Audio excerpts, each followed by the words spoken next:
The first thing that was seen was a human foot. She just immediately panics. The smell had to be horrific. Yes, I need the police.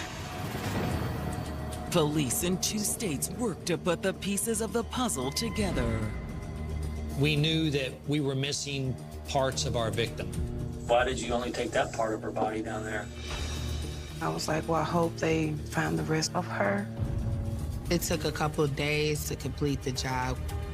But will they ever understand the motive behind it? He was laying in the bed with her lifeless body in her room. It's a case that stuns even the most seasoned detectives. We've seen a lot of death, but some things you just see for the first time. At what point did you decide that you needed to cut her up? The efforts he took were horrifying to learn about.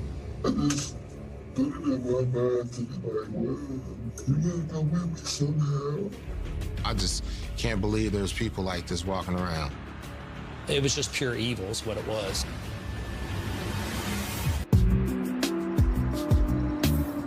It's July 2020 in Louisville, Kentucky, the Bluegrass State's biggest city on the banks of the Ohio River. Louisville is the home of Muhammad Ali, where the Louisville Slugger was born, for the baseball fans. We're considered a metropolitan area. I mean, it's certainly growing, but I think we still have a small town feel. But this summer has been a trying time for the city's residents. The summer of 2020, around the COVID epidemic, it was a lot of chaos, a lot of community disruptions.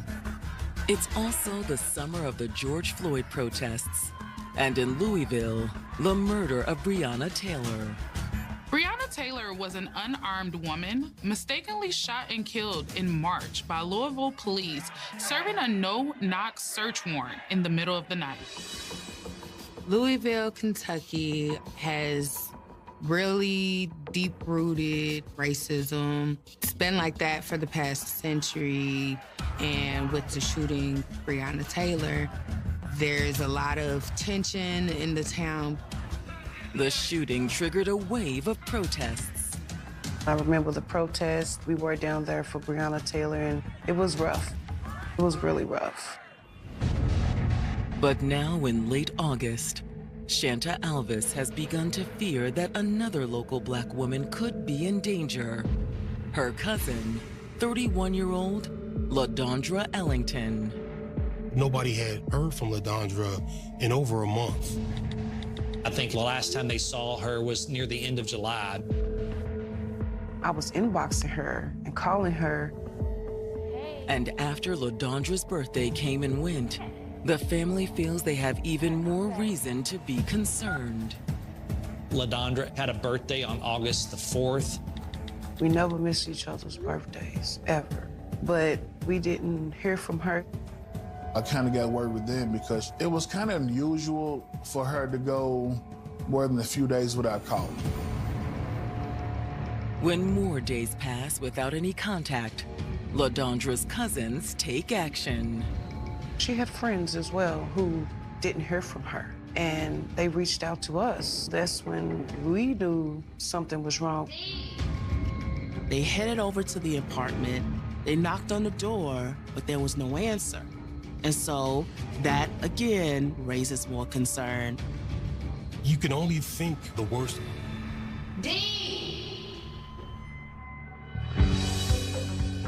Louisville native LaDondra Ellington had made a promising start in life. We pretty much grew up in my grandmother's house together. She was the life of the party, always dancing around the house and just full of energy. She was so genuine, so bright, so happy. It was literally like the best part of growing up was my cousin. Everywhere she went, people were struck by her joyful spirit. She was bubbly. She always smiling. She was very, very, very friendly. She was the light When she walk in the room, then like when you go to family events, it's not right until she walks in the room. Long as we were together, then we knew we was gonna have a good time. But after college, LaDondra's path took a turn that no one expected. There was situations with her housing that got confused. She ended up homeless and kind of fell into this hard place. But that didn't stop LaDondra from fighting to change her situation. One thing about it, she might have been knocked down, but she didn't stay down for long. So she was a fighter. Soon, LaDondra was able to get off the streets and into a homeless shelter. Hey girl, what you doing? Hey. Being in that homeless shelter, she found a church home and she started to go to church. I actually was about to head to Bible study. Do you want to go? People who are down and out definitely have to have something to believe in. And with LaDondra, she was very involved in her church. She never let those hard times crush her soul or spirit. But her renewed relationship with God wasn't the only thing lifting LaDondra's spirits. Hey. She met a guy named Melvin, who was also in a shelter. Melvin was from outside of the Chicago, in a suburb area. But like LaDondra, he had fallen on hard times and found himself living in the shelter in Louisville. I'm Melvin. As they got to know each other, they became more than just friends. She told me she had met a guy. They had been talking for a little while, and she wanted to get to know him. They made this love connection while both struggling in hard times. Neither LaDondra nor Melvin let living in the shelter keep them down. Even during this time, while both LaDondra and Melvin were in the homeless shelter, they still found ways to stay afloat, have some sort of employment. Melvin had a series of different jobs, from working security to driving a truck that went around picking up donations for the shelter. Then, in the spring of 2020, LaDondra received a Section 8 housing voucher for an apartment of her own. She called me screaming, "Guess what? Guess what? I got my apartment." She was so happy. To see her at her lowest, it was probably one of the worst pains you could ever feel that wasn't physical. And then to see her climb out from that and then actually get on her feet, it was a breath of fresh air.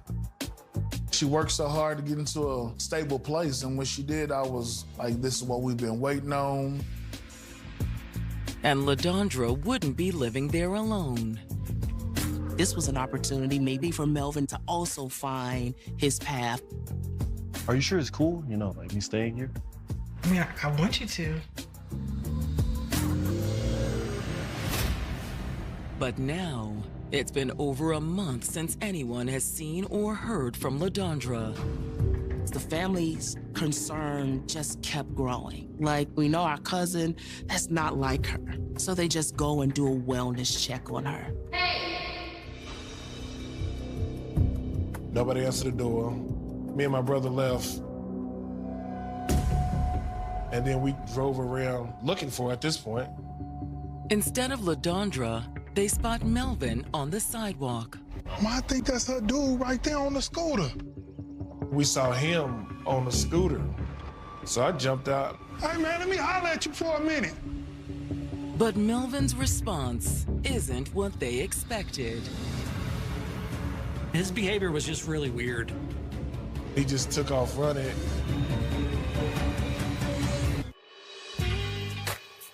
"31-year-old LaDondra Ellington has successfully moved from a Louisville, Kentucky homeless shelter into her own apartment." LaDondra fortunately ended up getting a Section 8 voucher, and she was so excited. She was ready to start her new life. It was a joy getting a phone call saying, I got a new place, I'm ready, come over, we're gonna barbecue, we're gonna have a good time. She was just overwhelmed, and it was a joy. And living there with her is her boyfriend, 30-year-old Melvin Martin Jr. It felt like it was a good connection for her. Finally, she was able to find some true love. But now, in September, after over a month without hearing from her, LaDondra's cousins have gone to her apartment hoping to find her. We just wanted some answers. There wasn't anybody at her apartment, but after her cousins left and were driving around, they spotted Melvin on the street. Hey man, let me holler at you for a minute. But Melvin doesn't stick around to talk. He just took off running. I probably chased him for a mile, but that was as close as I got to him.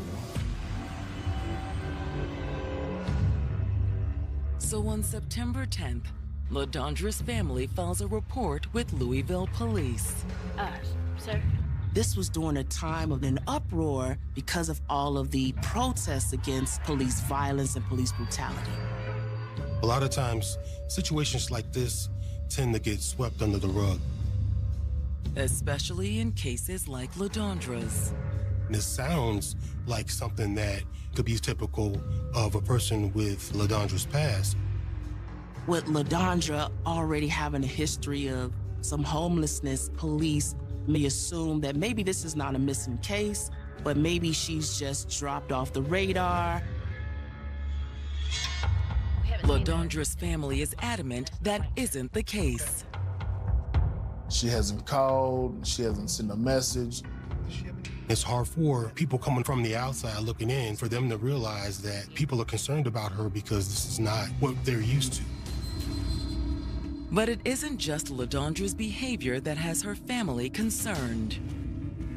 They also knew a bit of history between LaDondra and Melvin, and that there had been some disputes in the past. They had issues just like everyone else. She would get away from him, he would try to come back. I was aware of disagreements and things they had, but I didn't know to what degree it really was. The family does know that LaDondra was tired of arguing with Melvin.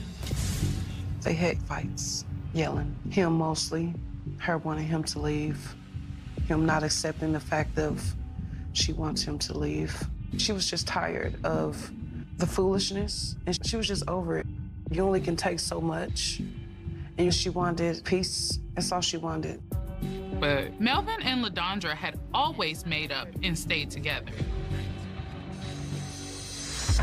To the family, it seems possible that Melvin may have had something to do with LaDondra's disappearance. Melvin's looking super suspicious. And his behavior continues to raise red flags. The day after LaDondra's missing case report was filed, Melvin goes to Illinois. He hitches a ride to Chicago to visit his mother in the nearby suburb of Markham. When he gets to Chicago, he calls his mom to pick him up. When she arrives, it looks like Melvin is packed for a long stay. He arrived with some really large suitcases. What in the world, all this stuff? Here, let me help you. Whenever they were loading the suitcases in the vehicle, I can barely even lift them. it was remarked how heavy the suitcase and the totes seemed to be. He told his mom that they were filled with dirty clothes. At his mother's house, he doesn't unpack his suitcases. When they get back to the house, he took his bags into the garage. What in the world you put in your suitcases in the garage? I got some smelly clothes in here. She's like, huh? That just don't sound right. But she took it for what it's worth. Over the next few days, though, Melvin doesn't do any laundry.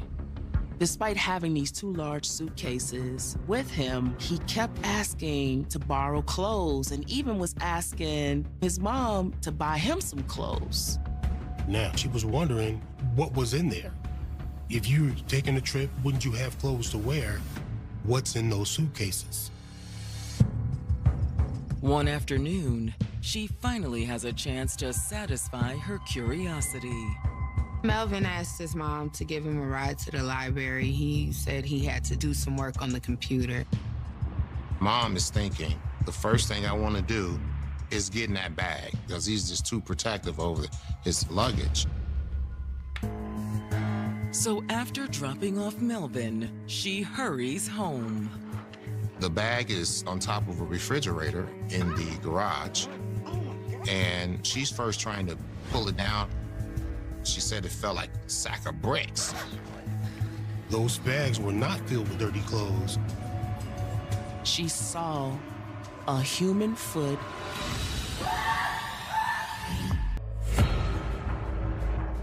In Louisville, Kentucky, LaDondra Ellington has disappeared, and her family has officially filed a missing persons report. They hadn't seen LaDondra in over a month, and they weren't able to get in touch with her or her live-in boyfriend, Melvin Martin. Melvin is in the Chicago suburb of Markham, Illinois, visiting his mother. Melvin had brought with him 2 heavy suitcases that he said contained dirty laundry. But when he didn't unpack them, his mother suspected he was hiding something. It has to be drugs, because what else could it be? Melvin's mom decided to check the suitcases out while he was out at the library. When she does, she makes a shocking discovery.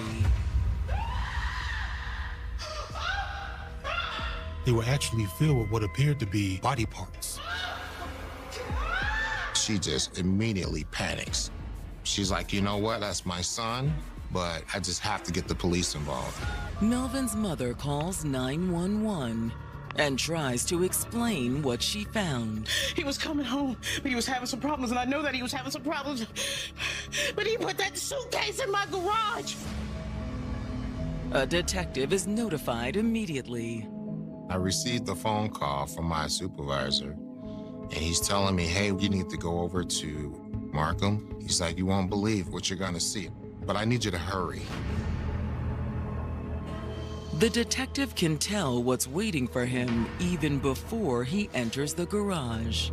I first noticed the smell, and I'm like, yeah, this can't be good. It's a smell you never forget. And when the detective opens the bags, he confirms what Melvin's mother told dispatch. This was indeed what appeared to be a human body. Or at least parts of one. There's the head. Inside the luggage bag was the human remains of a female woman.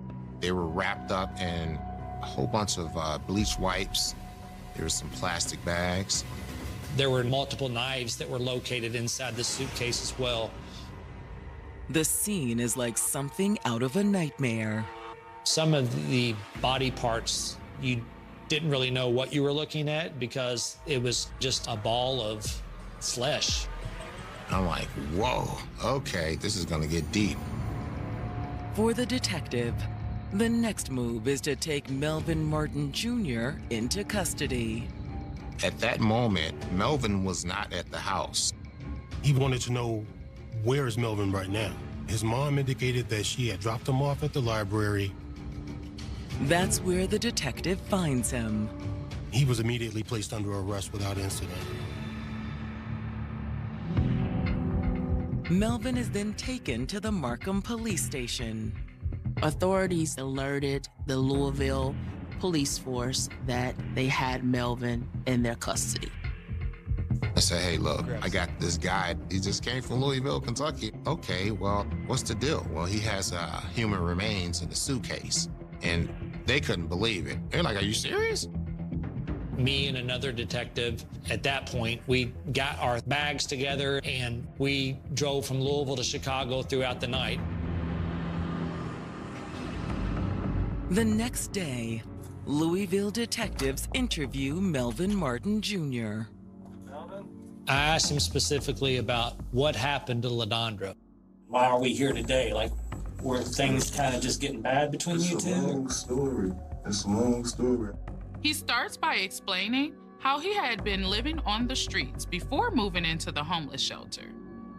He said he was noticing people following him. I can't go nowhere without a whole bunch of people following me, looking at me, in groups of cars. People, I'm walking down this street, somebody coming down that way, they hurry up and run. But anytime he would tell anybody, they were acting like he was tripping. People aren't believing him. But that changed when he met LaDondra. Hey. Melvin tells LaDondra that people are following him, and she actually agrees and believes that people are actually following him and trying to kill him. So when LaDondra got her apartment, Melvin moved in with her. But come to find out, they had an off and on, really rocky relationship. He claimed LaDondra was a troublemaker and painted her out as a drug addict, a thief, and all different types of things. Melvin says that LaDondra instigated all their arguments. And did nothing but help make me blow a gasket. But he claims he put up with it. Melvin says to them, he never hurt her. He never laid a hand on her. So detectives decide to be even more direct. They just simply asked him, hey, what happened? You and I both know that she did not deserve what happened to her. I know that. I know that. It's a cold-heartedly. Why did you do what you did to her?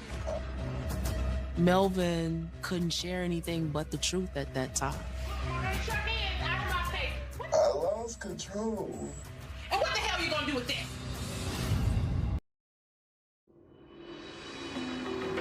Pressed by detectives, Melvin Martin Jr. has admitted that he killed his girlfriend, LaDondra Ellington, when things got out of hand during an argument. During the argument, she wanted him to leave, and he says that she just kept going on and on about it. I lost control. He said that he snapped. What happened? I mean, physically, what did you do? He said that one thing led to another, and he ended up hitting her in the head with a coffee pot. It was a stainless steel coffee pot, and he swung that coffee pot and struck her in the temple area. Did she get knocked out, or was she still talking to you? Knocked out. He says that he hit her over the head and she went unconscious. We didn't believe that was true, but we just let him continue. Did you hit her more than once? Yes. He began to strike her over and over again. He said that there was a lot of blood. Where was she bleeding from? My head. What did you do next then? I'm sad. I tried the CPR. Unfortunately, it was too late. She was dead. How long did she lay there? I couldn't even tell you. I don't even know. I didn't count the days, so. He's like, man, she wouldn't get up. I left, I came back, and she was still laying there. This was for a couple of weeks, almost a month time. LaDondra was still laying there in the bedroom the entire time. Eventually, he made a pile on the floor, and LaDondra's lifeless body remained there while he slept in the bed. Every night you slept in that room with her?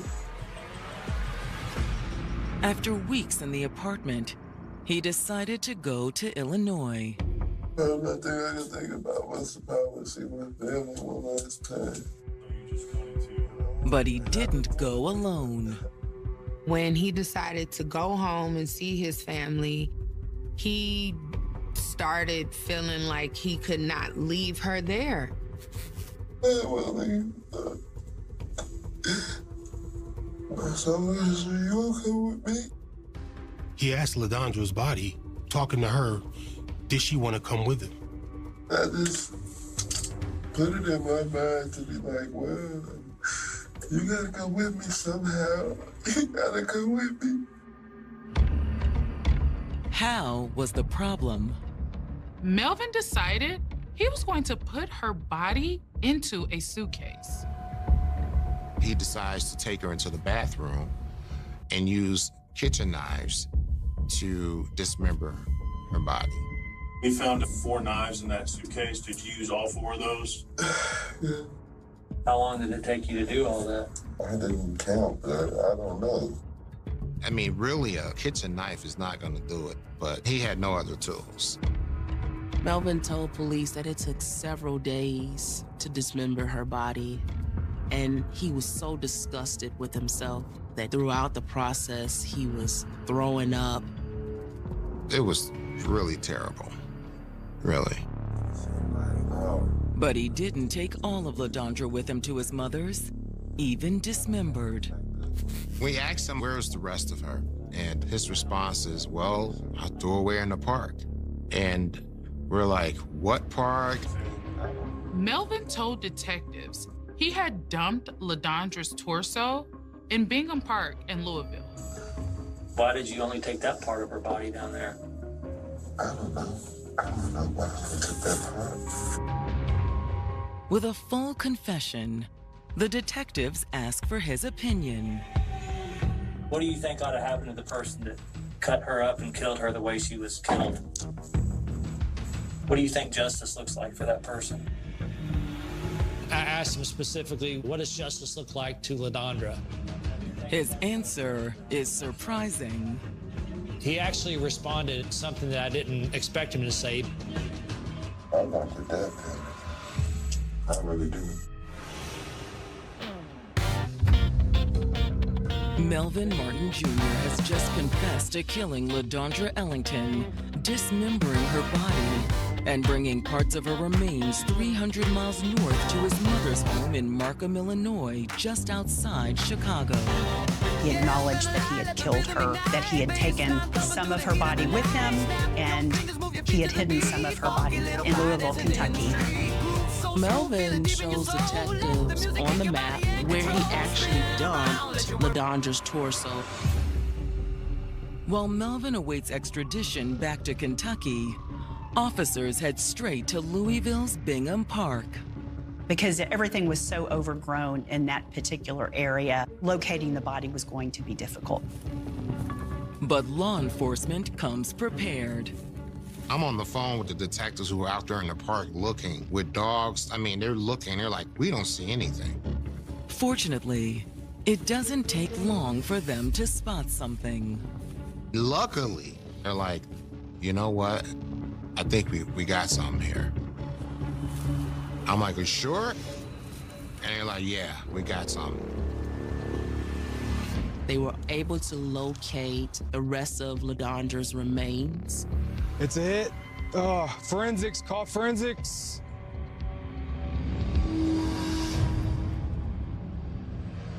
Detectives now face the grim task of informing LaDondra's family that her remains have been recovered. To get that message saying that she had died in that manner, nobody deserved that. My granny's house was a gathering place for families. She was our rock. And when something major happens, we all congregate to my granny's house. And we were all over there. And that's when I found out. My grandmother was heartbroken. It was rough. I was broken, lost.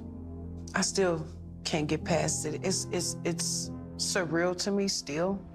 I'm in disbelief. To find out more about their victim, detectives head to LaDondra's apartment where they speak with the manager. He told them that she'd been a tenant for about 6 months at the apartment. She came in as a Section 8 tenant. Yeah. So she's eligible to have just herself in the apartment. Okay. So then I noticed that she had Piggy on her boyfriend. She had invited Melvin to come in to stay. While this does go against Section 8 rules, the landlord said he doesn't really police that type of things, you know, as long as they aren't disturbing anybody. Melvin wasn't a problem. The neighbors weren't complaining. LaDondra seemed to be happy. But recently, he had heard something concerning. The landlord did recall two of LaDondra's neighbors having some conversations about they hadn't heard from her. Last week, I heard two of my tenants out talking that they hadn't seen her in a while. We went to the apartment and asked Melvin where she was. The landlord had asked, like, hey, have you seen LaDondra? I'm trying to get in contact with her, it's important. And Melvin, in a nonchalant way, had just said, oh, you know what? She's out of town. He said, I have not seen her in a week. Okay. But the manager adds that he noticed something odd during his chat with Melvin. Get bleach and clean materials out, and he was mopping the living room area. He noticed him mopping the floors with bleach. After talking to the landlord, police start knocking on the doors of the nearby apartments. The police decide, let's see if the neighbors have heard anything, just notice anything unusual. Do you know the residents in number 21? Number 21? Yeah. No, I don't. They hadn't heard anything or noticed anything unusual. They really didn't know LaDondra or Melvin. They contacted a couple that lives below the apartment that LaDondra shared with Melvin. We're just doing some follow-up work on some residents that live upstairs in number 21. He had actually called the police.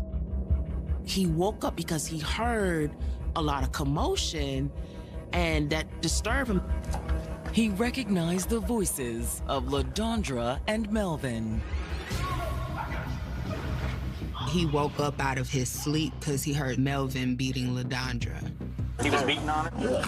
She actually would get beat by Melvin a lot.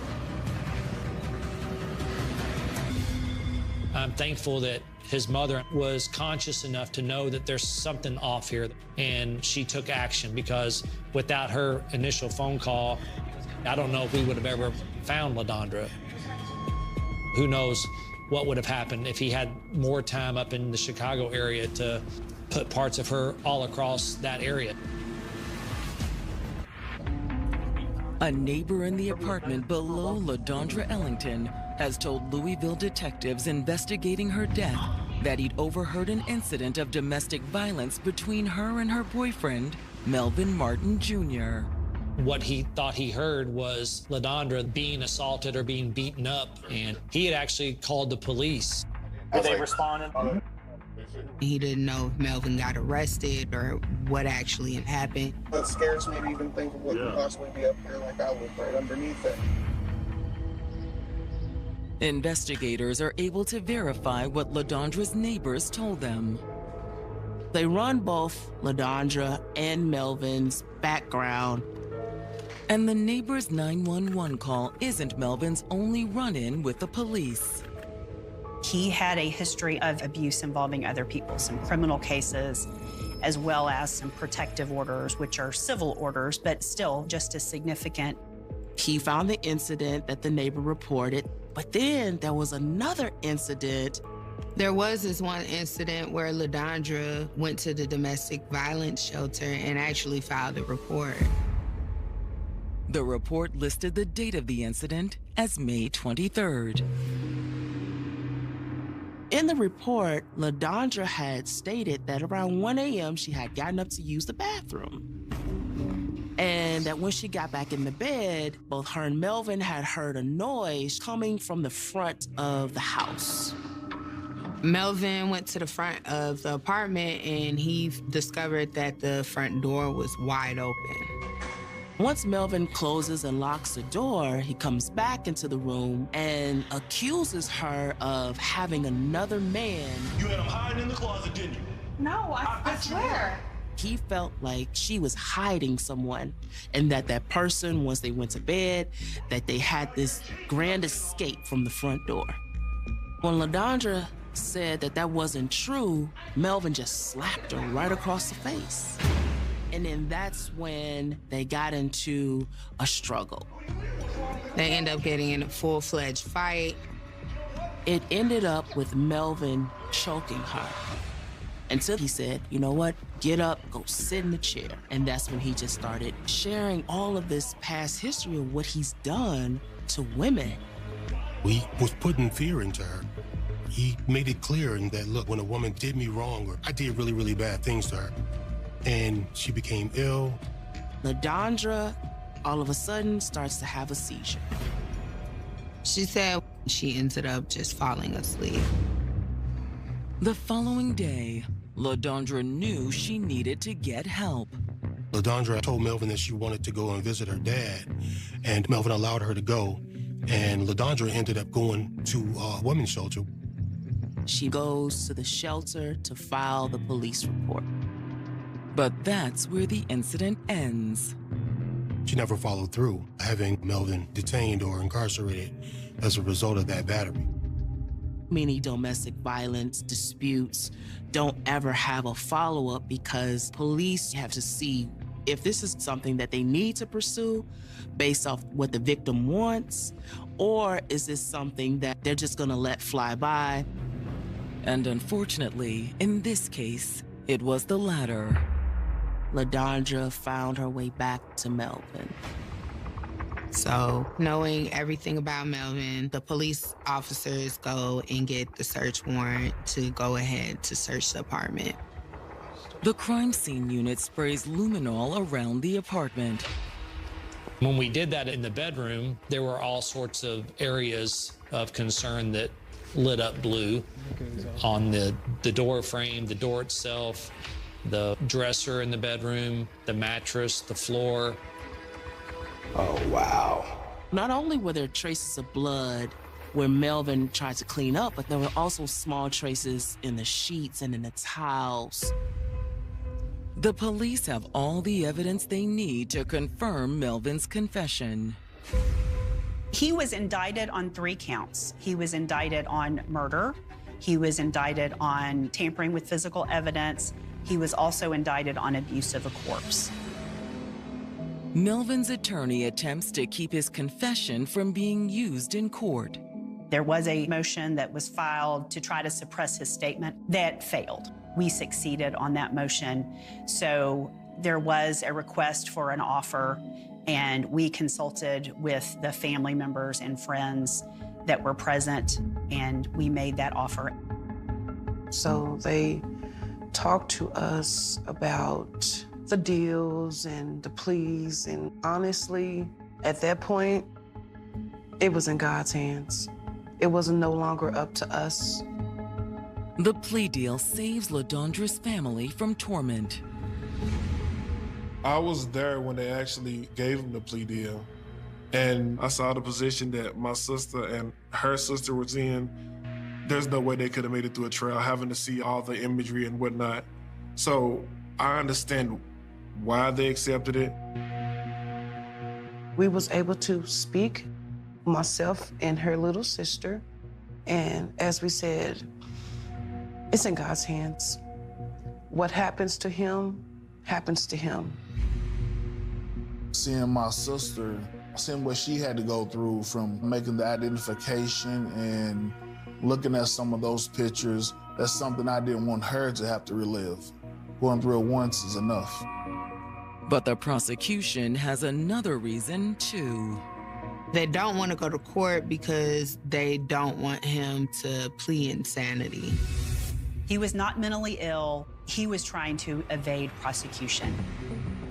Melvin accepts the offer.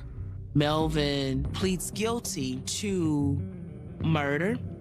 He also pleads guilty to tampering with evidence and abuse to a corpse. He took 25 years on the murder, and then on the tampering and abuse of a corpse, he received 5 years on each of those counts. Some feel that Melvin Martin Jr. has gotten off easy. I think it was too light of a sentence.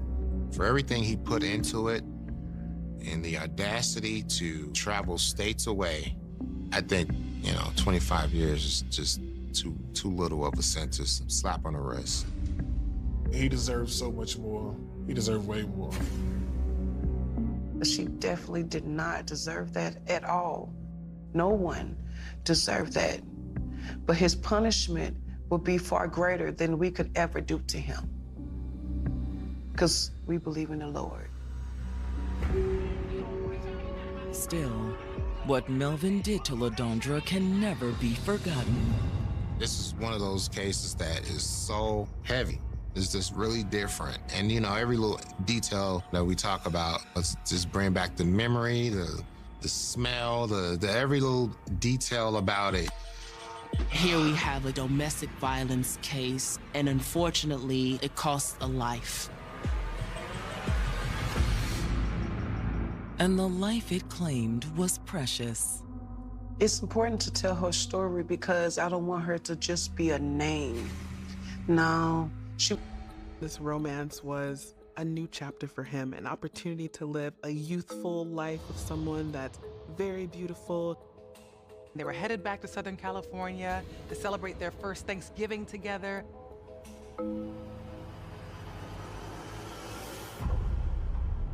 The smell coming out of the bag is not something you can describe. So the coroner investigator comes out, and he said, this is a human. And the lifestyle that she thought she was going to live was all a lie. Things started to fall apart a little bit. She wanted payback. I did all this in 2 hours. Shut him up. That's strange. And not only strange, that is insane. I couldn't believe I did what I did.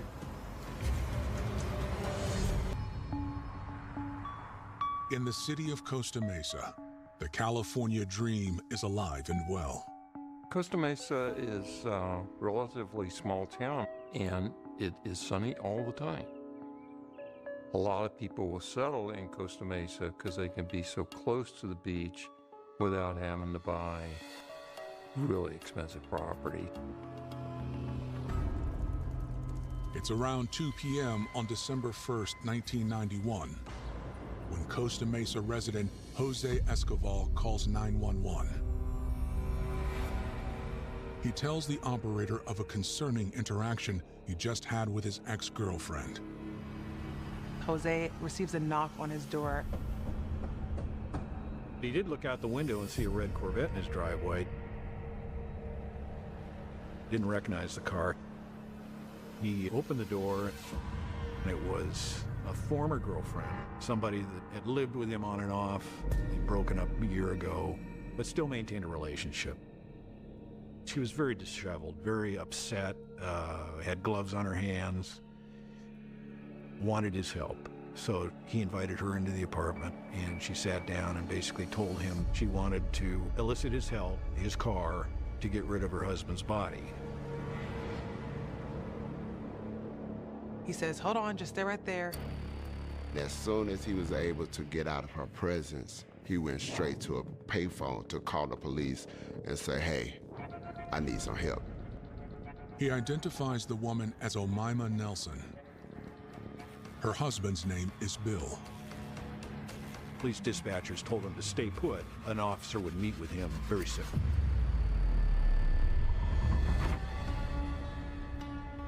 Born in 1935 and raised in Texas, Bill Nelson left a big impression. Bill was a flamboyant kind of a man. He drove a red Corvette. He was a dyed-in-the-wool Texan, known for his red cowboy boots and big belt buckles, and gregarious personality, fun to be around, liked to engage people, had a very bubbly personality, told tall tales and things of that nature. This guy was larger than life in more ways than one. I mean, we're talking 6'4", 230 pounds, wearing red cowboy boots and a red hat. And many people, they took to Bill. Bill Nelson had several wives, and he had kids with those wives, and he had grandkids with those kids. His first wife, I believe they lived in Florida, and his second wife in Texas, his third wife in Texas. To earn a living, Bill was a jack of all trades. Bill Nelson was a pilot. He crop dusted. He had a knowledge of computers to the point where he could take old ones apart and reassemble them and then at some point sell them. He also worked for a mortgage company. By the early 90s, Bill was living in California. In the fall of 1991, he met a beautiful young woman who was also half his age. One night at the pool hall, Omaima, she walks in, just kind of perusing the place. He said, "Who is that? Those high cheekbones, that beautiful hair?" She was this Egyptian goddess, and he wanted to know more. Omaima was born in southern Egypt along the Nile River, kind of near the Sudanese border, and she was really born into a village that was really poor. Omaima was raised in a Muslim household. She was devout. She met a oil worker while she was back in Egypt, and they started a relationship. When her mother heard that the relationship was getting kind of serious, she insisted that they get married. And at some point after the marriage, he was called back to Houston, Texas, and she accompanied him. Around age 18, Omaima is faced with the possibility of the American dream, to live a totally different life. When she arrived, she spoke minimal English. Imagine being in a country where you are not able to stand up for yourself, you're not able to communicate your basic needs outside of your partner, you rely on him for everything. He turned out to be a violent man. So she became a battered woman at 18 here in America. She managed to get help from a battered women's shelter and get away from him. In 1987, Omaima left Texas and headed for California.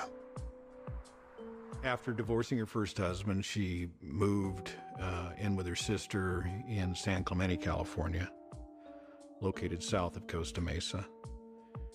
And she took up several jobs, one of which was being a model at some lingerie place in the mall. She was a beautiful, beautiful woman with high cheekbones and, people would look her way. But the money wasn't coming in fast enough. She wanted more.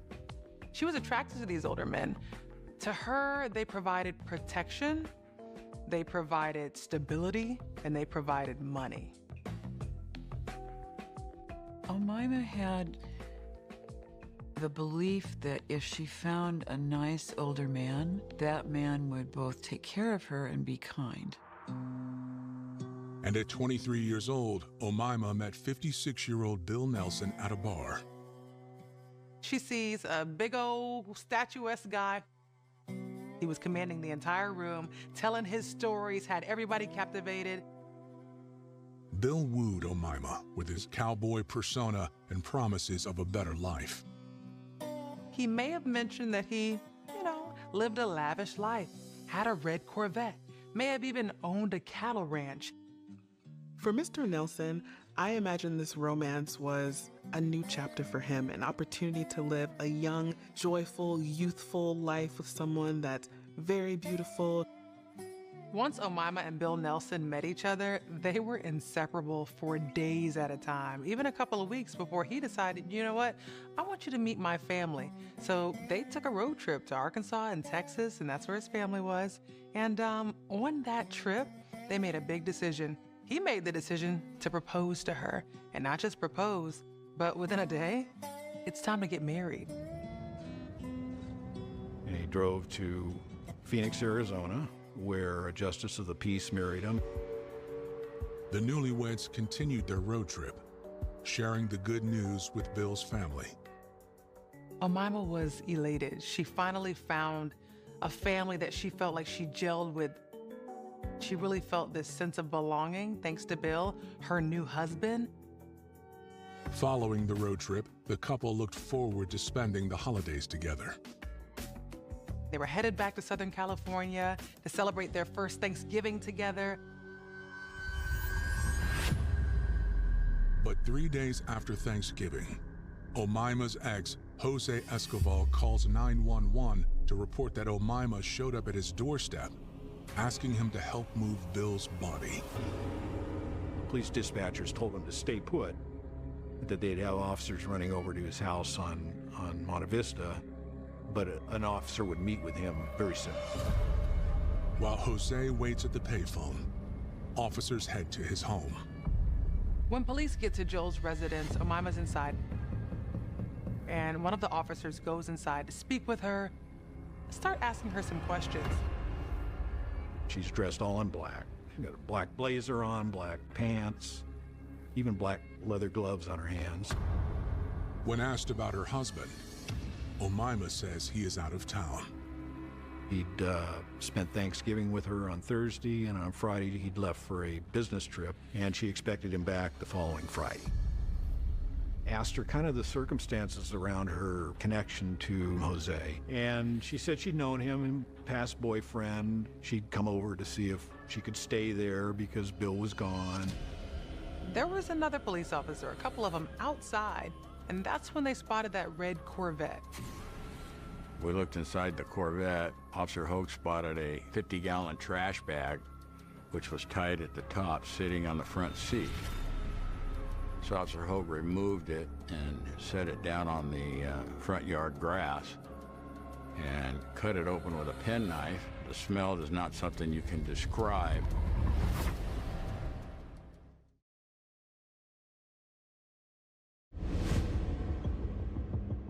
On December 1st, 1991, a bizarre scene is unfolding at a home in Costa Mesa, California.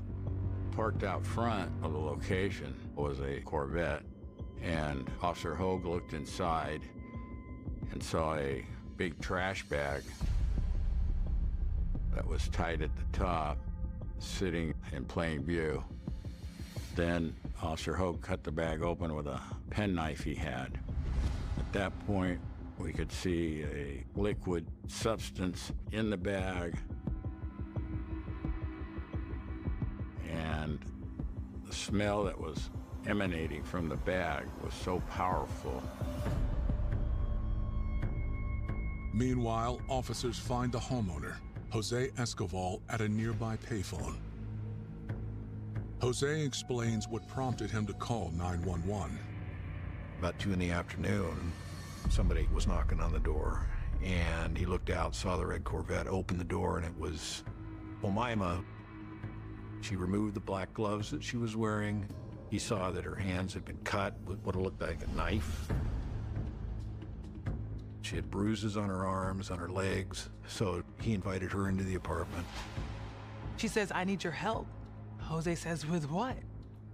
She tells him that her husband attacked her and she ended up killing him. She killed him, cut him up.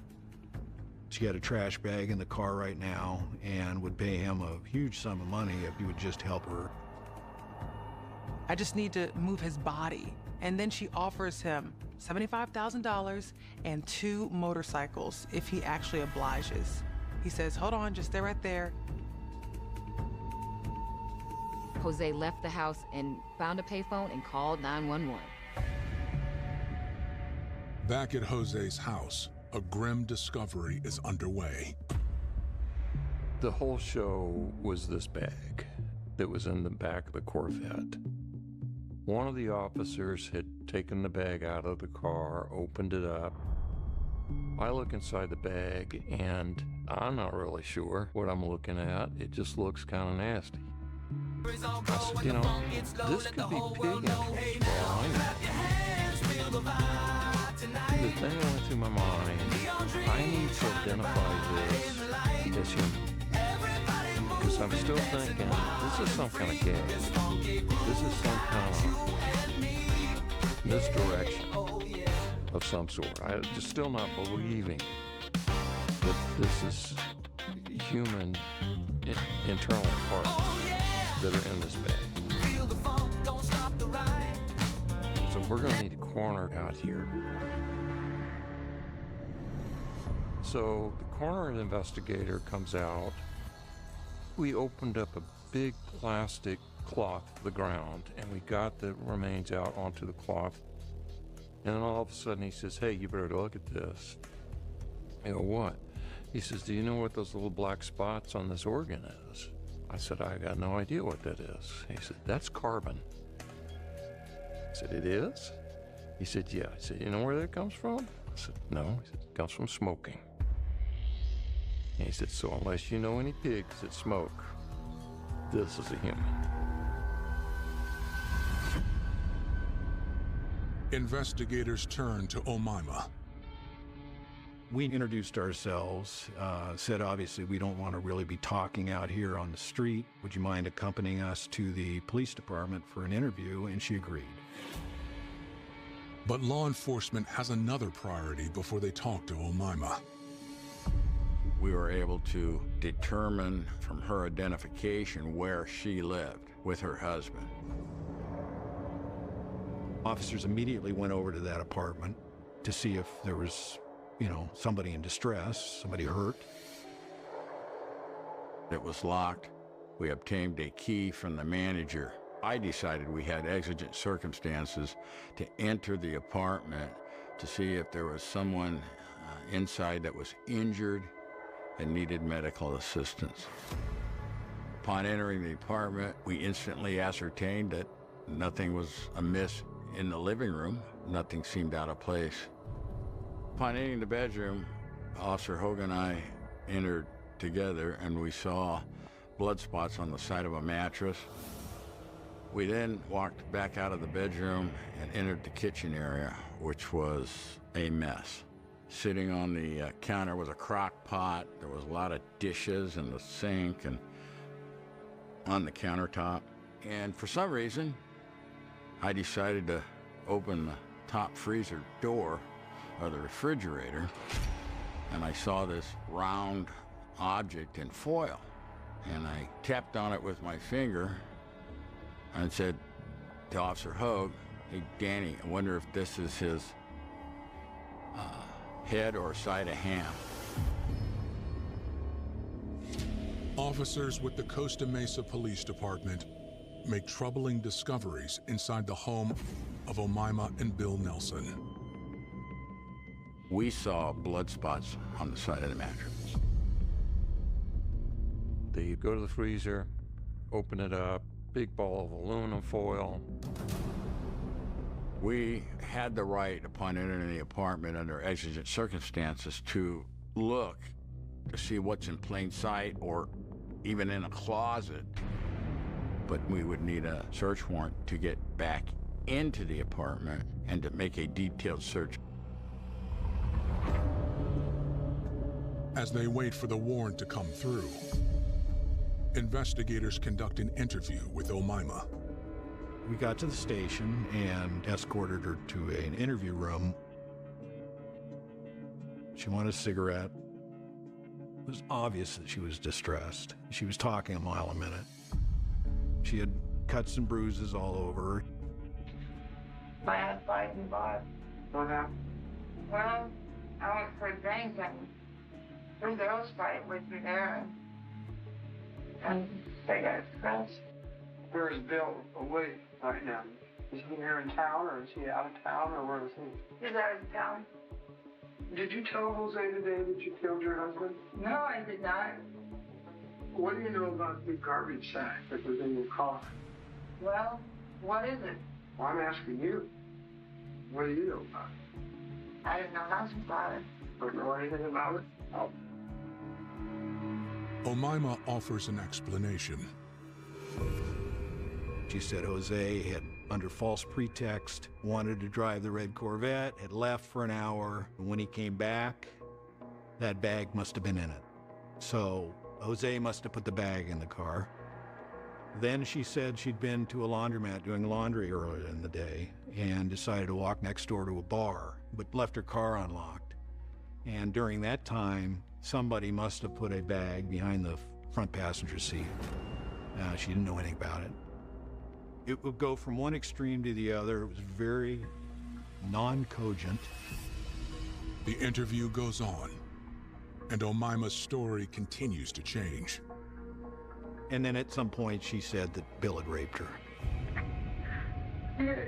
He what tied me up. And then no one tied me up. What did he tie you to? To the bed.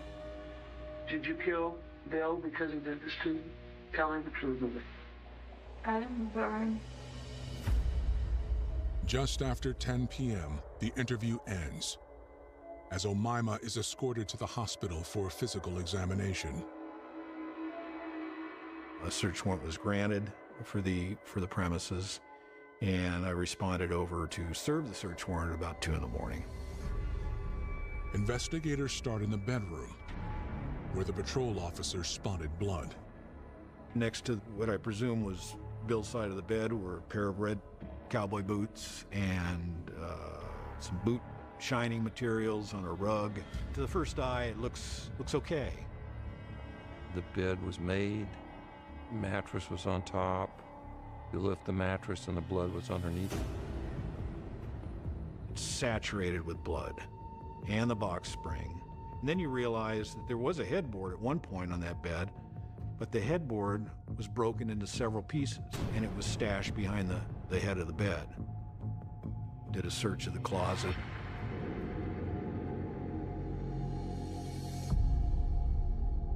A small steam iron in the corner of the closet was broken. The handle was broken off of it. Wrapped up in newspaper in the closet was also a porcelain lamp that had been broken and a crushed lampshade. Investigators moved to the living room. There was boxes piled up, computer parts piled up, laying around. We saw that most all of these boxes contained trash bags, and in those trash bags were other trash bags, and in those trash bags were what appeared to be human body parts. The disturbing scene becomes even more troubling. We did find a box that had 2 human hands in it. It was obvious that the hands were cooked. You know, they looked to be fried or something.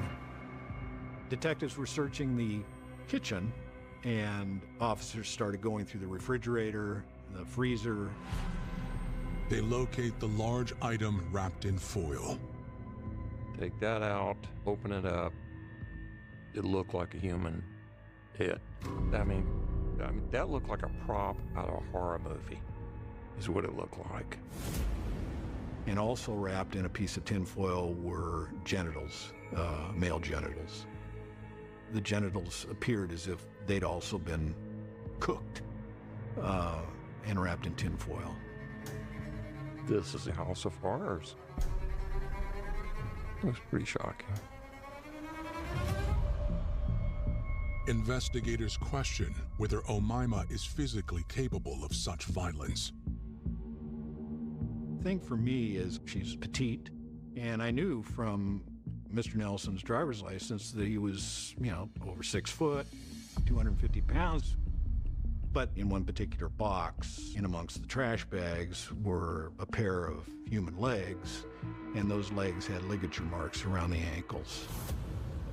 At the foot of the bed was a wicker clothes hamper full of dirty clothes, and in amongst those clothes were what appeared to be bloody garments. There was a necktie, men's necktie that was tied like a ligature. There was a section of rope that had some knots in it that appeared to be a ligature. She says that Bill tied her to a bed, but Bill was the one with ligature marks. So everything she was saying was a lie. On the morning of December 2nd, 1991, Omaima Nelson returns to the Costa Mesa police station following an examination at a local hospital. She is met with handcuffs. Well, I'm going to be placing you under arrest at this time. Why? For suspicion of murder. I didn't kill him. I remember driving with my partner down to the coroner's office to witness the autopsy. We get to the coroner's office and the watch commander calls and says, "Hey, Omaima wants to talk to you again." Just tell me what you want to tell me and I'll listen. I think I did kill him unconscious. You think you killed him unconscious? Yeah, because he did this to me and I couldn't believe I did what I did. Omaima claimed that her husband became physically abusive shortly after the wedding. She told police that she began to cope with the abuse through drinking alcohol, and using drugs. During this time, she also told them that she started having visual hallucinations and auditory hallucinations telling her to murder her husband. So all I remember that I hit him to self-defense or something. How did you hit him? I think I hit him with an arm or something to get off me. How did you kill him? I don't remember how I killed him. Omaima does remember bits of the gory events that followed. I did all this in 2 hours. Chopped him up pieces in 2 hours. Chopped you up, Bill, in 2 hours? Yeah. And all I remember that his head was flying from his body, hit the ceiling up there, and made a blood in the ceiling. And I fall asleep and I get up in the morning and I found the trash bag and I couldn't believe it. I couldn't believe what happened. She said that she heard voices. The Egyptian gods were helping her, telling her things. She was telling me that who killed, he must die. Who killed, needs to be killed. And she turned around and she walked away. And the next when I get up, I checked, I find my name and his name was written by blood in the mirror. It said, me and you. What was written in blood? Me and you. Did you cook some parts of Bill before you wrapped him up in the plastic? No, I'm not eating eater much either. I don't eat meat. You don't eat meat? No, I don't eat big meat. You're a vegetarian? Vegetarian, yes. She would go from voices, I'm hearing people from the dead telling me these things, and Bill's head's here, and he's cut up, and there's body parts all over this place. She didn't really confess to anything other than she blacked out, she heard voices, there was a phone call, somebody said, look in the freezer, look in the trash bags. It didn't make any sense. There's no continuity to this thing. She was all over the map. Well, I think you're telling me part of the truth, but not all of it. Well, I think I need to talk to the psychiatrist to just see the lost my mind. We kind of sized her up as somebody that was just grasping at straws, trying to work herself out of this bad situation. Following the interrogation, investigators get word that the coroner has positively identified the remains as Bill Nelson. The coroner's office made a notification to next of kin. Bill's wife in Santa Maria, California was notified. He also had a son in Los Angeles. I hate it for the family that has to even live through this because it's horrible. And truly, it is your worst nightmare.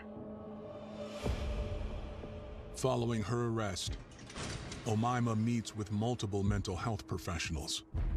Her story changes again and takes a shocking turn. She was also able to provide gruesome details about the things that she did to her husband. Some of these details include dismembering her husband, boiling her husband, deep frying parts of his body. She talked about cooking her husband, that his ribs tasted sweet. She put barbecue sauce on them and things of that nature. That's strange. And not only strange, that is insane. Investigators consider whether Omaima is telling the truth or setting up her defense. It was really hard to believe that happened. It really was. Like one line, she was trying to say self-defense. The other line, she was trying to say criminal insanity. It was obvious that she would throw things out, see what stuck. Omaima's attorneys hire their own expert. In interviews, Dr. Nancy Kaiser-Boyd delves into Omaima's upbringing in Egypt. She had a terrible childhood. She'd been sexually assaulted. Her father often beat her, and her stepmother there beat her also. In addition to her stressful home environment, she lived in a culture during a time where female circumcision was very popular. And so this is something that she experienced very young, at 7 years old. They took her to a dark place. She remembered it was 3 older women. Her mother wasn't there. She thought they were killing her. She described extraordinary pain and fear, and then she became unconscious. She didn't wake until her mother came and touched her. And by that time, she told me that they were preparing for her burial because they thought she was dead.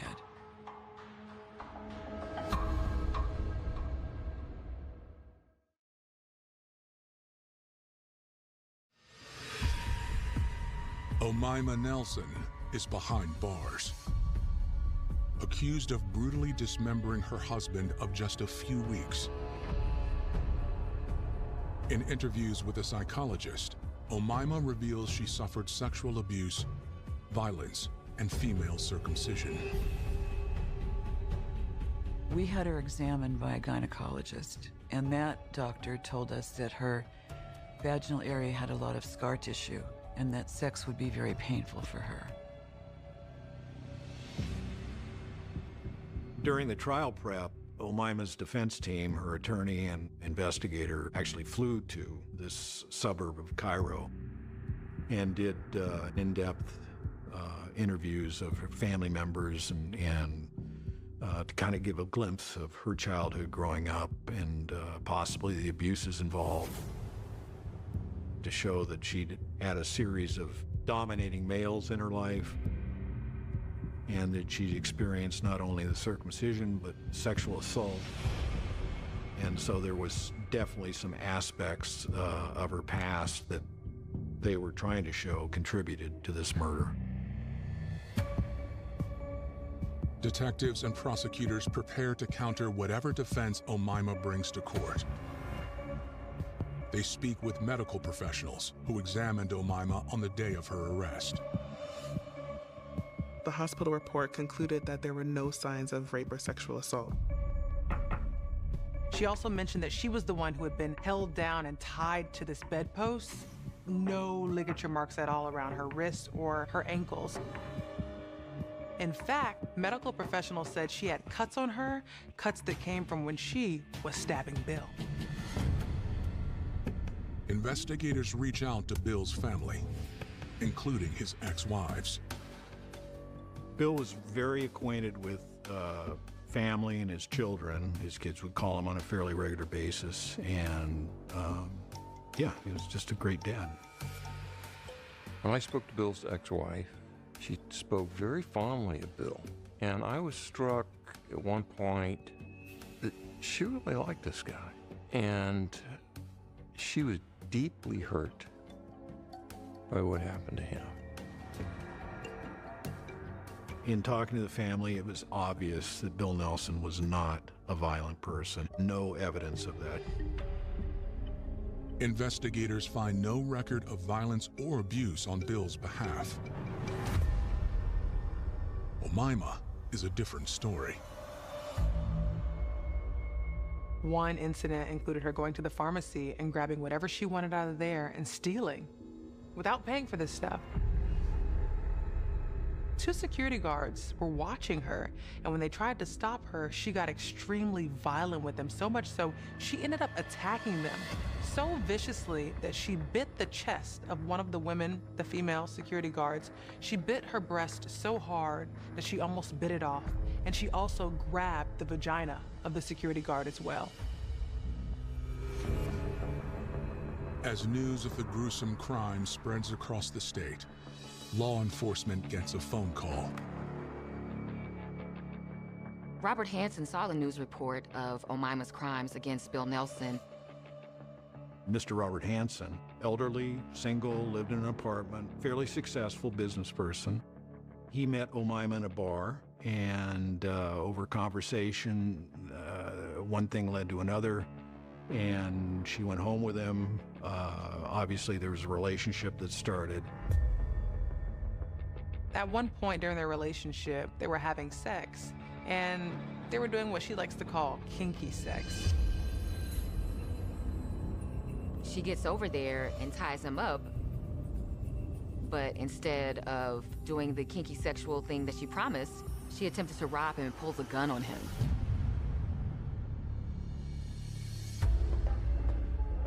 The defendant didn't tie the restraints tight enough because Robert was able to get free and escape from her. But he was so embarrassed that he never called the police. But once he saw the report on the news of Bill Nelson, he had to come forward.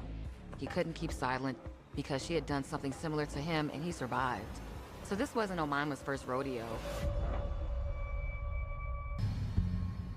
Over a year after the grisly discovery of Bill Nelson's body, his wife, Omaima, is set to stand trial. When the case goes to trial, December 1992, prosecutors immediately try to paint Omaima as this woman who wanted this lavish lifestyle that she was promised by Bill Nelson, and she was entitled to get this lifestyle. Omaima Nelson was an ex-model, beautiful woman of Egyptian descent, very attractive, and she would seek out older men to fleece them for their money. Bill was talking about being wealthy and owning a cattle ranch and having money, which fit right into what she was looking for. She was looking for another sugar daddy. Following their whirlwind romance and wedding, a different truth emerged. Things started to fall apart a little bit. She realized that Bill wasn't the man that he might be saying he is. He didn't have that cattle ranch. It became real to her that Bill had purported himself to be something other than he was. The things that Bill promised her and the lifestyle that she thought she was going to live was all a lie. Bill didn't have any money, and she wanted payback. On Thanksgiving Day, tensions were high, and Mr. Nelson found himself tied to a bed. She immobilized him under a false pretext, probably hit him with the iron several times, about 30 times. The iron broke during this assault. Lamp was used, also broken. And then he was stabbed too, and then started cutting him up. From November 28th till December 1st, she completely destroyed her husband's body. Next door neighbor, when he interviewed him, he said he was able to hear through their common wall chopping and the sink running and the garbage disposal running, to the point where he believed that the garbage disposal had given up. This activity went on through the early morning hours, quite prolonged. Prosecutors also call Robert Hansen to the stand. So Robert's story shows the defendant's modus operandi, and he became a star witness in the prosecution's case against her, showing that she had previously tried to do this to someone else. Omaima's attorneys do not attempt an insanity plea. Her lawyer argued that this was self-defense or imperfect self-defense, which is a sudden belief that you need to defend yourself by killing the other person. Dr. Kaiser Boyd takes the stand. What she told me was that he had her tied to the bed, and he was sitting on top of her, and he was angry, and he had his pocket knife out, and he was cutting her on the breasts. And she, as you can imagine, cutting is a trigger for someone who's had genital circumcision. So she flipped out. And she got loose, and she started hitting him with a lamp by the bed. She jumped up and grabbed an iron that was in the room.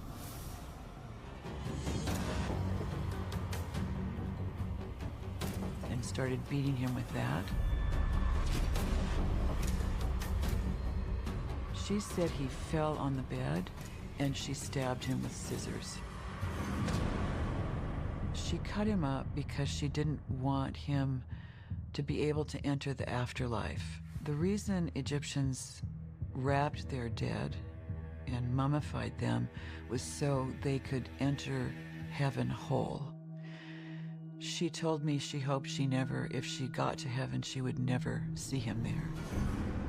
Omaima took the stand herself to testify in this case. And she began to share with them in a very emotional, heartfelt testimony about, first of all, her life and the continuous abuse and the trauma and the pain.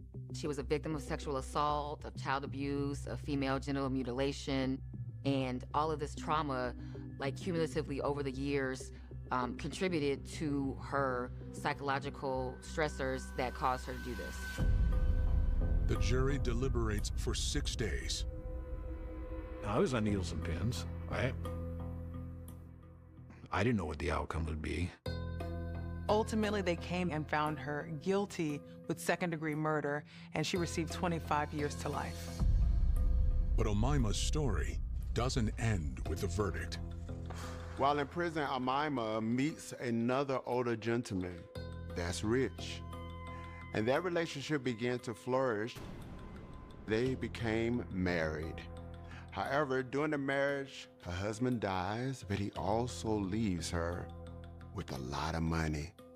And now she's up for parole in 2026, and she may get her dream to finally live the American dream. The life that she lived was brutal, and it's very clear to me that it followed her everywhere that she went.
Dream shining bright in the light. Everybody moving, dancing wild and free. This funky groove got you and me. Hey.